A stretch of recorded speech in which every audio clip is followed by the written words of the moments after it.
करमाळा पोलिसांनी अंमली पदार्थाच्या अवैध व्यापाराविरोधात मोठी कारवाई करत 10 किलो 248 ग्रॅम गांजासह एका आरोपीला रंगेहात पकडले आहे। या कारवाईत गांजा व मोटरसायकल असा 3,06,200 रुपयांचा मुद्देमाल जप्त करण्यात आला आहे। अटक करण्यात आलेल्या आरोपीचे नाव गौरव उर्फ फंट्या दिलीप दोशी, राहणार गुज्जर गल्ली करमाळा असे आहे। पोलीस हवालदार अर्जुन गोसावी यांना मिळालेल्या गुप्त माहितीच्या आधारे पोलिसांनी सायकर प्लॉटिंग परिसरात सापळा रचला। देवीचा माळ परिसराकडे जाणाऱ्या चौकात संशयित आरोपीला अडवून त्याच्या मोटरसायकलची पंचासमक्ष तपासणी केली असता पांढऱ्या रंगाच्या पिशवीत तब्बल 10 किलो 248 ग्रॅम गांजा आढळून आला।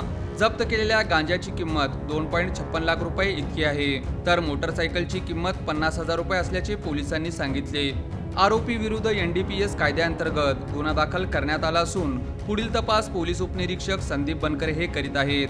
अंमली पदार्थांच्या तस्करी विरोधात करमाळा पोलिसांनी उचललेले हे मोठे पाऊल मानले जात असून या धडाकेबाज कारवाईचे सर्वत्र कौतुक होत आहे।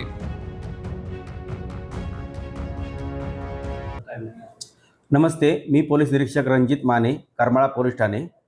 करमाळा पोलीस ठाणेकडून शनिवार दिनांक 6 जून रोजी 10 किलो गांजा जप्तीची कारवाई झालेली आहे। त्याची माहिती मी आपणास देत आहे। यामध्ये अशी हकीकत आहे की आम्ही दैनंदिन कर्तव्य करत असताना बातमी मिळाली होती की करमाळा पोलीस ठाणे हद्दीमधील करमाळा बायपास येथील साडेकर प्लॉटिंग या अंधाराच्या ठिकाणी एक व्यक्ती गांजा विक्रीसाठी येणार आहे अशी माहिती मिळाली होती। त्यावरून आम्ही सर्व आमचा पोलीस स्टाफ, त्याचप्रमाणे शासकीय पंच, त्याचप्रमाणे वजनासाठी लागणारा तराजू काट्याचा मालक असे सर्वजण योग्य ती पूर्वपरवानगी घेऊन आम्ही सदर ठिकाणी गेलो असता एक आम्हाला जो संशयित इसम होता तो आम्हाला पाहून पळून जावं लागला।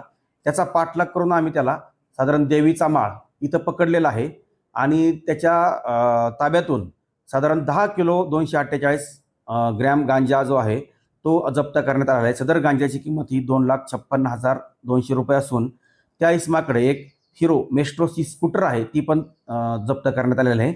असं एकूण 3,06,200 रुपये किमतीचा मुद्देमाल आम्ही जप्त केलेला आहे। सदरची जी हकीकत यावरून आमचे पोलीस कॉन्स्टेबल अर्जुन भरत गोसावी यांनी फिर्याद दिलेली आहे। त्यामध्ये गुन्हा रजिस्टर नंबर 540/2026 NDPS ॲक्ट कलम 8(क)20(ब)(2) प्रमाणे गुन्हा दाखल आहे।